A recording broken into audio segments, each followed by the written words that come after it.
Bonjour, bienvenue sur jean-pierre-villette.com. Je vous propose un nouveau tutoriel sur Ciel Comptabilité sur les enregistrements comptables des frais de constitution d'une société.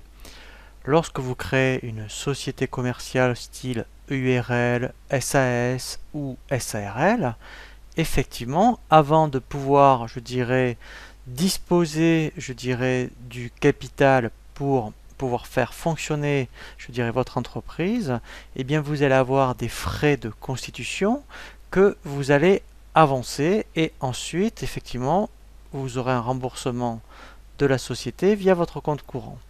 Nous allons voir donc les principaux frais de constitution que vous pouvez rencontrer et voir comment les enregistrer par l'intermédiaire de votre compte courant.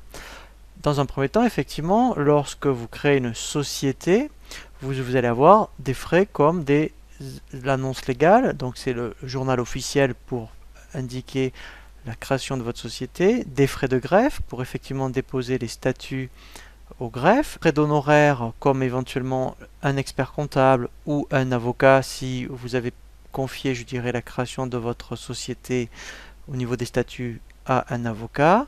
Vous allez avoir éventuellement aussi des frais de greffe, de frais d'acte au CFE et éventuellement même si vous avez fait un stage de comptabilité ou de création d'entreprise avant justement de créer votre entreprise, eh bien tous ces frais-là, il va falloir les comptabiliser par l'intermédiaire de votre compte courant pour que après effectivement vous puissiez vous faire rembourser.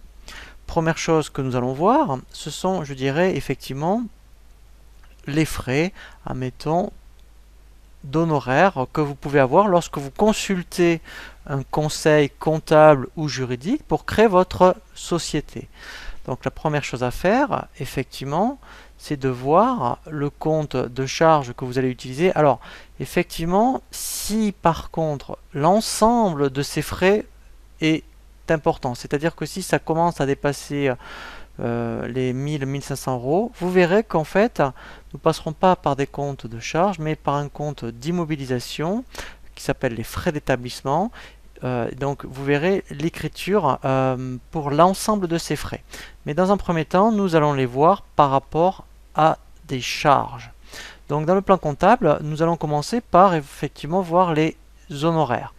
Donc dans plan de compte, lorsqu'on va passer les honoraires, effectivement, il faut qu'on voit au niveau du compte 622, donc je vais dans les charges, voilà, donc il faudra que lorsque vous avez Ciel Comptabilité, vous allez créer au moins le compte, vous voyez, 622-600. Alors, dans le 622-600, effectivement, on peut passer à la fois les honoraires comptables et juridiques. Donc, lorsque vous êtes en création de société, dans la saisie, vous allez dans les achats.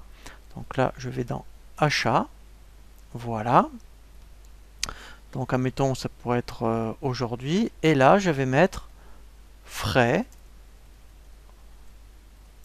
Voilà, honoraires, admettons, alors comptable. Si vous avez consulté un expert comptable pour créer votre société. Et là, nous allons saisir le 622.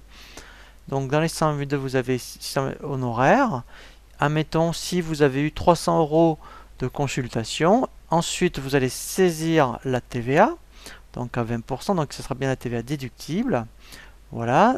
Donc, admettons, ensuite, effectivement, donc, admettons, je suis eu pour 30 euros.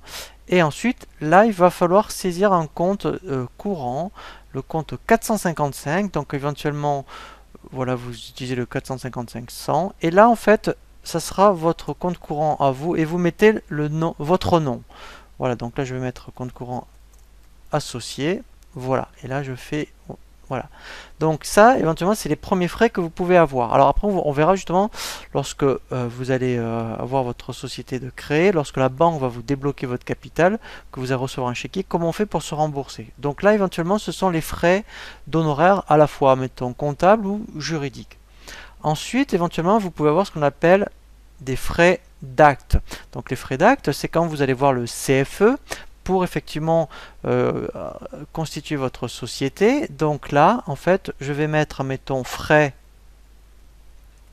de CFE.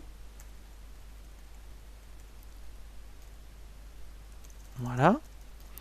Donc là, en fait, au niveau des CFE, ça sera un compte 622 700.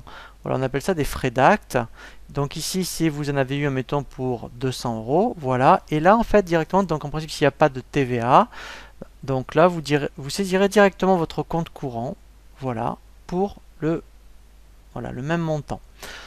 Ensuite, vous pouvez avoir des frais, je dirais, d'annonce légale. Donc effectivement, au journal officiel, donc il faut après publier la création de votre société. Donc toujours dans le journal d'achat.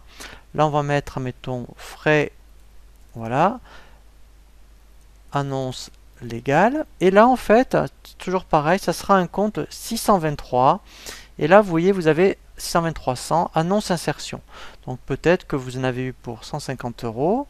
Vous allez mettre la TVA, donc de la TVA déductible. Voilà. Donc admettons, il y en a eu pour 20 euros. Et là, pareil, vous allez saisir votre compte courant. Voilà. Donc là, je solde le compte. Ensuite, éventuellement, vous pouvez très bien avoir fait peut-être un stage de création d'entreprise. Donc, vous avez financé vous-même ce stage. Donc là, ça sera toujours pareil dans le journal d'achat. Ici, vous mettez stage création d'entreprise.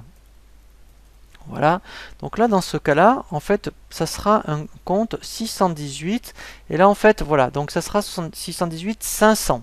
Donc si vous avez eu un stage qui vous a coûté 100 euros, s'il y avait eu, admettons, de la TVA peut-être, voilà, donc admettons pour 10 euros, voilà, et toujours pareil, votre compte courant, puisque c'est vous qui avez fait un chèque personnel, voilà.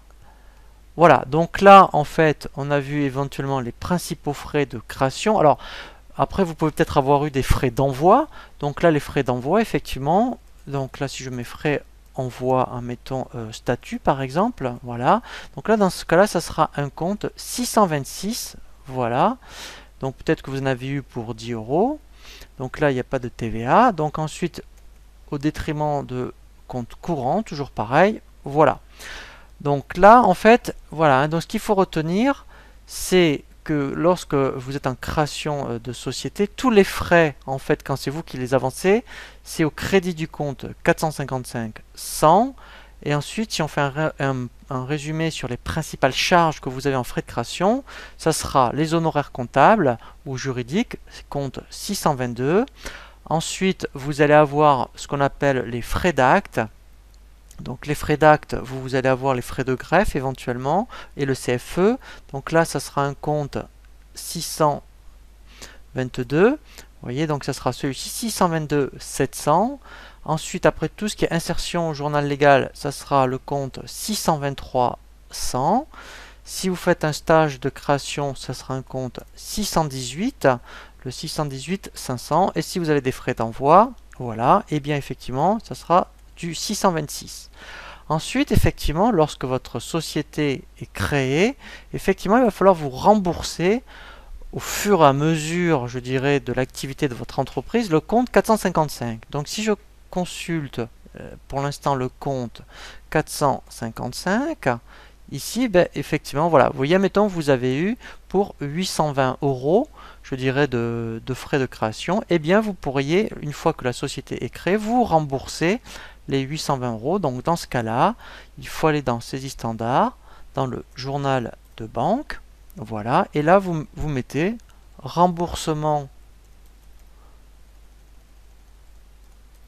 voilà, frais de création de société.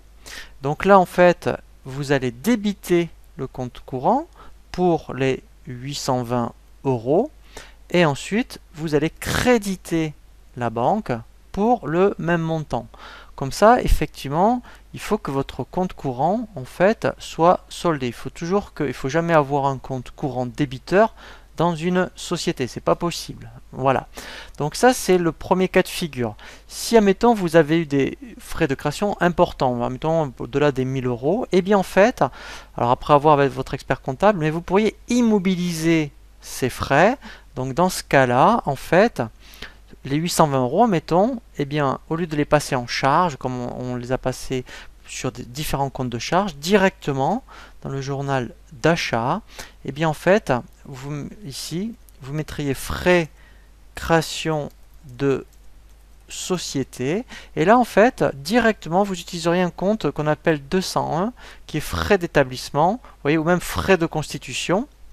Vous mettez donc pour les 820 euros. Et là, effectivement, alors, donc là, si il y avait eu de la TVA, je vous en parle juste, ça sera, attention, il faut mettre un 62, parce que quand c'est des immobilisations, en fait, le compte de TVA, c'est pas déductible, c'est sur immobilisation.